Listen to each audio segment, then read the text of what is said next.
અને મોદીની હાજરીમાં, કાર્યપાલક ઇજનેરની હાજરીમાં, અને તે વખતે કાર્યપાલક ઇજનેરે કબૂલ કર્યું છે બધા લોકોની હાજરીમાં, કલેક્ટરની હાજરીમાં કબૂલ કર્યું છે. કલેક્ટર પાસે રેકોર્ડિંગ પર છે, કલેક્ટર પાસે આ મોદીનું રેકોર્ડિંગ પર છે, પણ કલેક્ટર કેમ આજે આ વાતને છુપાવે છે એ મારા માટેનો મોટો પ્રશ્ન છે. કાં તો કોકનો કોક બધાની મિલીભગત છે કે શું? બાકી અમારે શું લેવા દેવા ભાઈ ધારાસભ્ય પર આક્ષેપ મૂકવાનો? અમને તો ખબર નહીં. ચૈતર વસાવા અને મનસુખ વસાવા આમને સામને આવ્યા હોય અને એકબીજાને જે બોલે છે એ બધાને ખબર છે કેવી રીતના એકબીજા ઉપર કટાક્ષ જાહેર મંચ પરથી કરવામાં આવે છે, એકબીજા ઉપર આક્ષેપ પ્રતિ આક્ષેપો થતા હોય છે. ફરી એકવાર વસાવા વર્સિસ વસાવાની જંગ શરૂ થઈ ગઈ છે. આખી ઘટના સમજીએ તો ચૈતર વસાવા એક પ્રેસ કોન્ફરન્સ કરી અને અમુક આંકડાઓ આપી અને કહ્યું હતું કે પ્રધાનમંત્રીનો કાર્યક્રમ હતો ત્યારે અધિકારી પાસેથી જ્યારે ડેટા લેવામાં આવ્યા તો ખબર પડી કે આ કચેરીએ આટલા પૈસાનો ખર્ચ કર્યો છે. ખર્ચ પછી મનસુખ વસાવાએ એક પ્રેસ કોન્ફરન્સ કરી એના જવાબ રૂપી અને એવું કહ્યું કે પ્રધાનમંત્રીના નામ પર દાગ લગાવવા માટે સતત આમ આદમી પાર્ટીના નેતાઓ આવું કરે છે. ચૈતર વસાવા જૂઠું બોલે છે. ચૈતર વસાવાએ 75 લાખ રૂપિયા કલેક્ટર પાસેથી માંગ્યા હતા એવા આક્ષેપ કરે છે.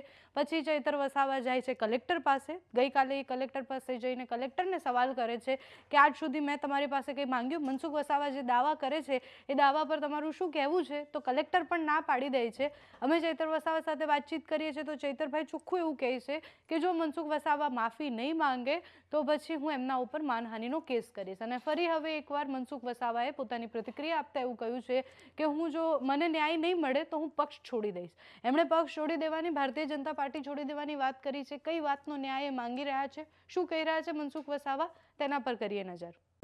આવા બે ભવ્ય કાર્યક્રમ પ્રધાનમંત્રીના હોવા છતાં પણ આની હવે સંકલન સમિતિમાં તપાસ માંગી. એક વખત નહીં, બે વખત સંકલન સમિતિમાં એ તપાસ માંગે છે. હવે એ તપાસ માંગ્યા પછી એને નર્મદા જિલ્લા બાંધકામ વિભાગના કાર્યપાલક ઇજનેર મિસ્ટર મોદી પાસે 75 લાખની માંગણી કરી અને એ મોદીએ, કાર્યપાલક ઇજનેરે જિલ્લા કલેક્ટર મોદી એસકે મોદીને કહ્યું કે ધારાસભ્ય ચૈતર વસાવા આ પ્રકારની માંગણી કરે છે. હવે એ દરમિયાન ઉપરાષ્ટ્રપતિ કેવડિયા આવ્યા હતા અને ઉપરાષ્ટ્રપતિના વિદાય પછી હું નીલભાઈ જિલ્લા પ્રમુખ બંને સાથે હતા ત્યારે કલેક્ટરને સામેથી બોલાવીને કીધું, નર્મદા જિલ્લાના કલેક્ટર સામેથી બોલાવીને અમને કીધું કે અમારી આ સ્થિતિ છે, અધિકારીઓ ભેરવાયા છે, અમે અધિકારીને કોઈ ખોટી રીતના ધારાસભ્ય ડરાવે છે, ધમકાવે છે. તો એમને માંડીને વાત કરી કે ચૈતરભાઈ વયસે 75 લાખ રૂપિયાની માંગણી કરી મોદી પાસે અને હવે એ કઈ રીતના આપે? તો અમારા દેખતા જ એમને ફરી મોદીને બોલાયા. મોદીએ કલેક્ટરની હાજરીમાં વાત કરી. ત્યાર પછી બીજા પણ અધિકારી હતા, પણ હવે પ્રશ્ન શું છે, તપાસનો વિષય છે. બીજા બધા પોલીસ વિભાગના પણ ઉચ્ચ અધિકારી હતા, એની સાથે પણ અમે વાર્તાલાપ કરી અને મોદીની હાજરીમાં, કાર્યપાલક ઇજનેરની હાજરીમાં, અને તે વખતે કાર્યપાલક ઇજનેરે કબૂલ કર્યું છે બધા લોકોની હાજરીમાં, કલેક્ટરની હાજરીમાં કબૂલ કર્યું છે. કલેક્ટર પાસે રેકોર્ડિંગ પર છે, કલેક્ટર પાસે આ મોદીનું રેકોર્ડિંગ પર છે, પણ કલેક્ટર કેમ આજે આ વાતને છુપાવે છે એ મારા માટેનો મોટો પ્રશ્ન છે. કાં તો કોકનો કોક બધાની મિલીભગત છે કે શું? બાકી અમારે શું લેવા દેવા ભાઈ ધારાસભ્ય પર આક્ષેપ મૂકવાનો? અમને તો ખબર નહીં.